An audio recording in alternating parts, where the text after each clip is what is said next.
Bruno Navarro, muy buenas noches. Buenas noches. Bueno, es la noticia de la semana. Después de Siria, ahora el gobierno de Irak anuncia también la derrota militar del Estado Islámico. El Estado Islámico se hunde. Bien, pero ¿ahora qué va a pasar? Todos los análisis apuntan a su transformación en red terrorista transnacional y precisamente así nació como un grupo terrorista, entre otros. Ahora, vamos a ver, Bruno, militarmente hablando, es decir, desde el punto de vista técnico, ¿cuándo se da a un enemigo por derrotado si no ha mediado rendición formal? Porque aquí rendición formal no ha habido. No, tampoco ha habido declaración de guerra. Tampoco o sea, la ha habido, ha faltado todo, ¿no? Sí. Es lo que tienen las guerras modernas, las guerras híbridas que llaman, las guerras no convencionales. Así que bueno, esto es el pan nuestro cada día en los conflictos de hoy. No hay declaración de guerra ni rendición formal, ¿no? Y el Estado Islámico jamás se va a rendir. Y hace bien. Nuestras reales ordenanzas ya dicen en su artículo 90 que el que tuviera orden de conservar su puesto a toda costa lo hará. Inquebrantable voluntad de vencer, cumplimiento de la misión con plena entrega, moral de victoria, eso todo lo tiene el... Bueno, pero son nuestras ordenanzas. Sí, ellos tienen las suyas, tienen su moral de victoria. Quiero decir, desde el punto de vista militar, puramente, ellos están haciendo lo correcto, es decir, están siendo derrotados, pero uno no se rinde a la primera de turno, ¿no? Uno intenta luchar hasta el final. ¿Qué es lo que ocurre? Que aquí lo que se va a plantear es una derrota sin rendición, efectivamente, pero con lo que los latinos llamaban el develatio, que es básicamente, podemos traducirlo como aniquilación. Así es. Es decir, hay una derrota militar en la práctica, acompañada de una destrucción, desintegración de todos los órganos, las instituciones estatales, por así decirlo, del califato, con lo cual no hay nadie que se pueda rendir. ¿Vale? Entonces, bueno, a fin de cuentas, ¿es derrota? Sí, es derrota. Y es inminente, efectivamente.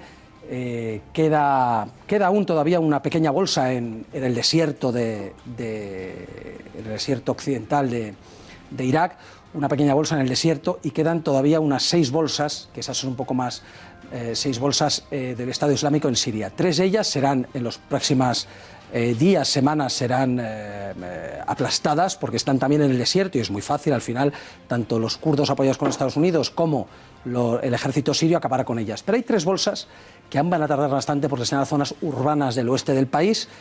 En este caso del oeste de Irak. De Siria. ¿El este o el oeste de Siria? El oeste de Siria. Las zonas urbanas del oeste de Siria. Las zonas urbanas del oeste. Quiere decir, toda la zona interior del país, la zona desértica, esas bolsas van a ser aplastadas, al igual que lo será la del interior del país de Irak, en el desierto. Las que van a tardar bastante más van a ser las 3 bolsas que están en el oeste. ¿Por qué? Para empezar, porque no están rodeadas por el ejército sirio, al menos no en su totalidad. Hay yihadistas haciendo frontera y al final es mucho más complejo porque se apoyan entre ellos, yihadistas de otro pelaje, yihadistas final de Al-Qaeda. Hay que recordar efectivamente que el Estado Islámico empieza siendo una más de las milicias yihadistas suníes, que se convierte, eso sí, en Estado, pero hay otros que son los que proceden de Al-Nusra, etcétera, que funcionan como milicias yihadistas tan suníes y tan yihadistas como el Estado Islámico. Y tienen mucho territorio. Político, y tienen mucho territorio. Mucho territorio. Y luego hay una que es que ni el ejército sirio controla, que está entre los israelíes que ocupan los altos del Golán y unas milicias yihadistas en Siria, con lo cual el ejército sirio no tiene capacidad actualmente de entrar. Pero básicamente podemos decir efectivamente que en cuanto los sirios de Bashar al-Assad acaben con estas bolsas que quedan en el desierto, lo demás es puramente... Escucha, ¿ha bastado que metan los rusos los aviones? Bueno, que no ha sido una operación fácil, pero contemos en los meses, ¿no? Y que metan también sus aviones los americanos para que el Estado Islámico, que era, por así decir, el ejército de la pick-up y la ametralladora puesta en el Toyota, se fundiera. ¿Por qué no se ha acabado antes? Pues básicamente porque estoy más de acuerdo con la primera parte de lo que has dicho. Son más los aviones rusos que los americanos. Los aviones americanos sí que estaban bombardeando Irak desde el principio, desde 2014, más luego en 2015, luego en 2016. Han estado bombardeando, ha habido una coalición, tanto en Irak como en Siria, bombardeando al Estado Islámico.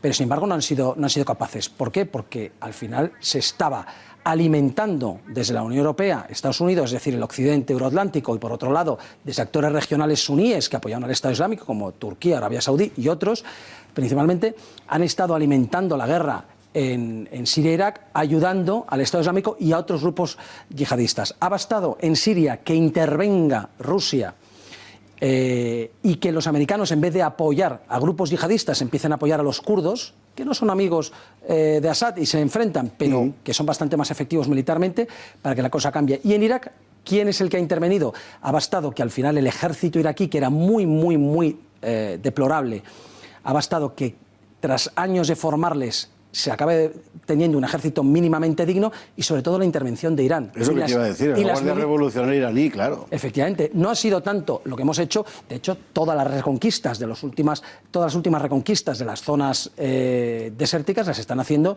las milicias chiíes, no el ejército propiamente. Es decir, hablamos de Irán directamente y milicias chiíes, que recordemos que es el 40% de la población de Irak es chií, y esas milicias apoyadas por Irán son las que están dando el vuelco a la situación. Oye, ¿cuánta gente ha combatido en el Estado Islámico y cuántos de ellos son procedentes de otros lugares?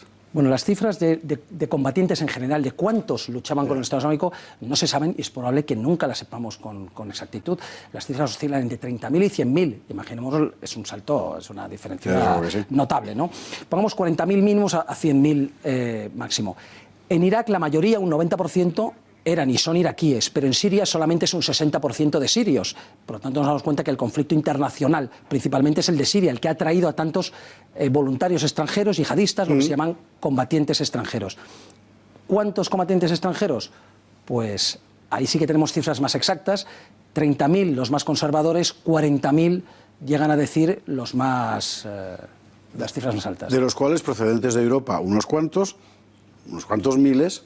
Ahora todo el mundo trata de evitar su retorno, no va a ser fácil y el temor es que lo que venga sea una ofensiva terrorista en breve plazo. Europeos entre 5.000 y 6.000, de los cuales Francia se lleva la palma con casi 2.000 de ellos, seguidos de Gran Bretaña y Alemania, pero lo importante para mí no es cuántos, sino qué porcentaje respecto a su población. Si tomamos las cifras de qué porcentaje, Bélgica es el país que ha sufrido más la salida de yihadistas, Suecia, Dinamarca y Austria. Y España también, naturalmente, con 222 aproximadamente yihadistas que han ido para allá. ¿Cómo se evita el retorno? Hay un temor, claro. ¿Cómo se evita el retorno? El primero, y es el que realizan todas las cancillerías, todos los países occidentales, en el mundo, principalmente occidentales, ¿qué es lo que hacen? Intentar que mueran allí. Facilitar que encuentren ese paraíso y ese martirio que buscaban, con lo cual es lo más cómodo que mueran en la batalla allí, eliminarles allí, que no causa, nadie pregunta ni nadie nada. Después, identificándoles allí, si no se les puede matar o propiciar su muerte, identificándoles para identificar también sus movimientos y controlarles en su vuelta a Europa. Y por último, el control de fronteras, eso es a ciegas, hacer un buen control de fronteras, que es donde estamos fallando por esa política errática y suicida y buenista ¿Y qué es lo que hace qué es lo que hace que estemos preparándonos para aunque no se diga, para un recrudecimiento de una ofensiva terrorista en medio plazo? Yo no estaría tan seguro. Es cierto que hay posibilidades, pero es cierto que el Estado Islámico lleva perdiendo y está derrotado, se sabe su derrota desde hace muchos meses, ha perdido prácticamente todo, y sin embargo no se ha notado en Occidente un aumento de los retornos de retornados. ¿Y esto por qué es? Primero, porque la mayoría de ellos no quiere regresar. No regresa porque sabe que le espera la cárcel. Antes no. Ahora es más difícil para ellos pasar desapercibidos y van a ir a la cárcel. Unos se quedan, los menos, se quedan en esas zonas aunque estén vencidos, y los más lo que están haciendo es migrar a otros lugares donde hay yihad y tienen donde elegir. Tienen Filipinas, tienen Indonesia, tienen Yemen, tienen Somalia, tienen Libia. Tienen muchos sitios donde continuar esa guerra santa para ellos. No deja de ser una mala noticia. Al fin y al cabo se trata de vencer al enemigo llevándole a otro lado. Bruno Navarro, muchísimas gracias y hasta la semana que viene. A vosotros, un placer.